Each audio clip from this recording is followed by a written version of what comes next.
ഇന്നൊരു പരീക്ഷണമാണ്. പക്ഷേ ഇത് സക്സസ് ആയിട്ടുണ്ട് കേട്ടോ. കാരണം ഇത് ഉണ്ടാക്കി കഴിച്ചു കഴിഞ്ഞപ്പോൾ എല്ലാവർക്കും ഭയങ്കര ഇഷ്ടമായി. അപ്പോൾ അത് സക്സസ് ആയല്ലോ. അപ്പോൾ ഇതങ്ങനെ വീട്ടിലൊന്നും വാങ്ങിക്കാറില്ല, അതുകൊണ്ട് തന്നെ ഞങ്ങൾ ഉണ്ടാക്കാറുമില്ല. ഇന്ന് കടയിൽ പോയ സമയത്ത് കണ്ടപ്പോൾ ഒന്ന് വാങ്ങിയതാണ് ഉണ്ടാക്കി നോക്കാൻ വേണ്ടിയിട്ട്. അപ്പോൾ ഞാൻ ആദ്യം തന്നെ ഇതിനെ ഒന്ന് നല്ലോണം കഴുകി കുട്ടപ്പനാക്കി എടുക്കുന്നുണ്ട്. എന്നിട്ട് ഇത് നീളത്തിൽ കനം കുറഞ്ഞിട്ടാണ് ഞാൻ അരിഞ്ഞെടുത്തിട്ടുള്ളത്. പിന്നെ ഇതിലേക്ക് 2 പച്ചമുളക്, പിന്നെ 2 തക്കാളി, ഇത് പുളി കുറഞ്ഞിട്ടുള്ള തക്കാളിയാണ്. പിന്നെ 2 മീഡിയം സൈസ് സവാള, കുറച്ച് വെളുത്തുള്ളി, ഇത്രയേ എടുത്തിട്ടുള്ളൂ. ഇനി ചട്ടി ചൂടായി എണ്ണ ഒഴിച്ചിട്ട് അതിലേക്ക് സവാള ചെറുതാക്കി അരിഞ്ഞതും ഒരു ലേശം ഉപ്പും കൂടി ഇട്ട് നല്ലോണം വഴറ്റിയെടുക്കുന്നുണ്ട്. ഞാൻ കടുക് പൊട്ടിച്ചിട്ടില്ല കേട്ടോ.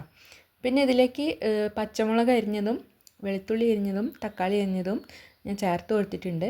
പിന്നെ ലേശം കുരുമുളക് പൊടി, ലേശം മഞ്ഞൾപ്പൊടി, അത്രയേ ഉള്ളൂ. മുളക് പൊടി ഒന്നും ഇട്ടിട്ടില്ല കേട്ടോ. ഇനി ഇതിലേക്ക് കൂണും കൂടെ ഇട്ട് നല്ലോണം ഇതൊന്ന് മിക്സ് ആക്കിയിട്ട് ഇതൊന്ന് വേവിച്ചെടുക്കണമല്ലോ. അപ്പോൾ ഞാൻ കുറച്ച് വെള്ളം ഒഴിക്കുന്നുണ്ട്. ഇത്തിരി ഉപ്പും ഇട്ട് കൊടുത്തിട്ടുണ്ട്. ഇനി ഇതൊന്ന് അടച്ച് വെച്ച് വേവിക്കണം, തീ കുറച്ച് വെച്ചിട്ട്. ഇനി വെന്ത് കഴിഞ്ഞിട്ടുണ്ടെങ്കിൽ കുറച്ച് ഗരം മസാല, പിന്നെ മല്ലിയില അരിഞ്ഞതും കുരുമുളക് പൊടി, ഇതൊക്കെ എരിവിന് നോക്കി നമുക്കിടാം. പിന്നെ പച്ച വെളിച്ചെണ്ണ. അപ്പം അത്രയേ ഉള്ളൂ, കറി റെഡി ആയിട്ടുണ്ട്. ഞങ്ങളിത് ചോറിൻ്റെ കൂടെയാണ് കഴിച്ചത്. എനിക്ക് തോന്നുന്നു ചപ്പാത്തി, വെള്ളപ്പം ഇതിൻ്റെയൊക്കെ കൂടെ ഇത് പോകും. അപ്പോൾ എന്തായാലും അടിപൊളി റെസിപ്പിയാണ്. അപ്പോൾ അത്രയേ ഉള്ളൂ. ബായ്.